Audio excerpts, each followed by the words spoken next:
Hello guys, आज हम कुछ ऐसे वर्ड्स की बात करेंगे जो कि सेंटेंस बनाने में बहुत कंफ्यूज करता है। जैसा कि आपने बोर्ड पे देख लिया होगा थोड़ा बहुत, अब मैं अच्छे से आपको एक्सप्लेन कर वो कौन से वर्ड है जो कि हमें बहुत ही प्रॉब्लम करती है सेंटेंस बनाते समय और स्पीकिंग करते समय, तो बहुत कंफ्यूजन होती है। तो उसको आज अच्छे से हम समझते हैं। जैसा कि आपने पहले देख लिया होगा, सब्जेक्टिव, ऑब्जेक्टिव और पजेसिव, इन तीनों के बारे में थोड़ा बहुत बताऊं, आपको अच्छे से पता होगा फिर भी बता देता हूं। सब्जेक्टिव जिसमें कि सब्जेक्ट आते हैं, ऑब्जेक्टिव यानी कि जिसके ऊपर काम हो रहा है वो हमारा ऑब्जेक्टिव कहलाता है, और बारीकी से हम बाद में देखेंगे।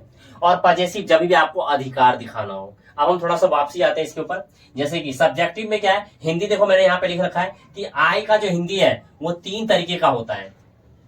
आई जो है कभी मैं भी होता है, कभी मुझे भी होता है और कभी मेरे भी होता है। अब मुझे बहुत कंफ्यूजन होता था कि ये 3 हिंदी है, अब कहां पर मुझे आई लगाना है, कहां पर क्या लगाना है, क्योंकि कई जगह पर आपको मैंने सीखा है कि मुझे का मी भी होता है। हिंदी 3 तरीके का है लेकिन इसकी इंग्लिश एक ही है। अच्छे से समझते हैं कैसे। तो जैसे कि अगर मुझे बोलना हो कि मैं जाता हूं, तो क्या हो जाएगा, आई गो। यानी कि सब्जेक्ट क्या होता है, ये सब्जेक्ट जो होता है वो हमेशा सेंटेंस जब भी बनाते हैं तो ये बिल्कुल स्टार्टिंग में आता है, यानी कि शुरू यहीं से स्टार्ट होता है। तो यानी कि आई आ गया, और ये मुझे समझाने के होते हैं, ये आपको अच्छे से आता है। बात करते हैं कि ये मुझे कब आएगा। जैसे ये मुझे बोल रहा हूं कि मुझे पढ़ना चाहिए, मैं एडवाइस कर रहा हूं अपने आप को कि मुझे पढ़ना चाहिए, तो यहां पर मुझे का जो है, अब मैं मी लगाऊं या आई, तो मुझे का मतलब क्या हो गया, यहां पर आई लगाना है कि I should study, I should study. अब हम बात करते हैं मेरे कब यूज करेंगे, जब मुझे बोल रहा हूं कि मेरे पास पैसे हैं, मेरे पास पैसे हैं, तो किसके पास है, मेरे पास पैसे हैं। तो क्या है, सेंटेंस जब बनाएंगे तो ये मेरे का क्या हो जाएगा, आई हो जाएगा। तो आई हैव मनी। तो ये थोड़ा बहुत कंफ्यूजन होता होगा, अगर आपको आता होगा तो अच्छी बात है। अब हम ऑब्जेक्टिव केस समझते हैं। ऑब्जेक्टिव में जैसे कि मी को हम कैसे समझें। ऑब्जेक्टिव यानी कि जिसके ऊपर काम हो रहा है वो ऑब्जेक्टिव कहलाता है। जैसे कि वह मुझे मारती है, तो वह मारती है तो सी बीट्स, मुझे मारती है तो सी बीट्स मी। अब मुझे ये बोलना हो कि तुम गाली दे रहे हो मुझे, मतलब कि तुम मुझे गाली दे रहे हो, तो यू आर एब्यूजिंग, यानी कि आप काम कर रहे हो गाली देने का, यू आर एब्यूजिंग। पर किसे, मुझे दे रहे हो, तो यू आर एब्यूजिंग मी, यानी ऑब्जेक्ट के ऊपर काम हो रहा है। तो इस तरीके से हम समझेंगे ऑब्जेक्ट को।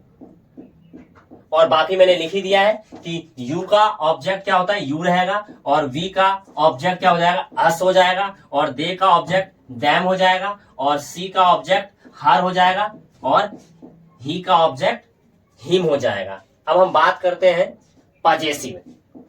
पजेसिव में क्या है, जब भी आपको अधिकार दिखाना हो कि कोई चीज मेरी है,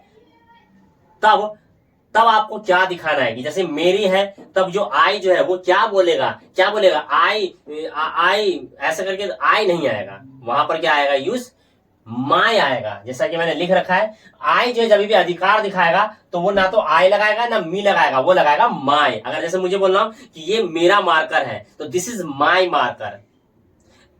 अब मुझे बताना है कि ये मेरा मोबाइल है, तो दिस इज माई मोबाइल। तो जब भी अधिकार दिखाना हो तो आई जो है वो क्या बोलेगा, माई बोलेगा।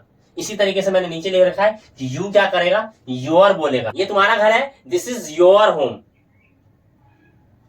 वी का क्या है, आवर है, और दे का देयर है, सी का हर और हर। अच्छा, दोनों में हर आता है, यहां कंफ्यूजन होता है कि जैसे अगर मान लो कि इसको समझते फिर यहां पर आते हैं। जैसे कि हर काम यूज समझते हैं, ये ऑब्जेक्टिव है। जैसे कि मैंने उसे बोला और वो मान लो लड़की है, तो आई स्पोक हर।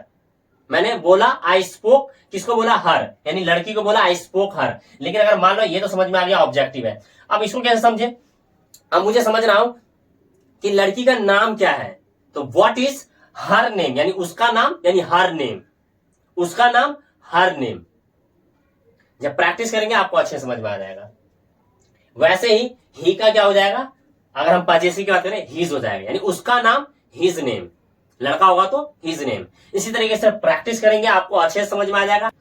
कोई भी कंफ्यूजन है तो आप कमेंट कीजिए, मैं आपको रिप्लाई करूंगा। इसी तरीके से वीडियो को देखेंगे, आपको अच्छे से समझ में आ जाएगा।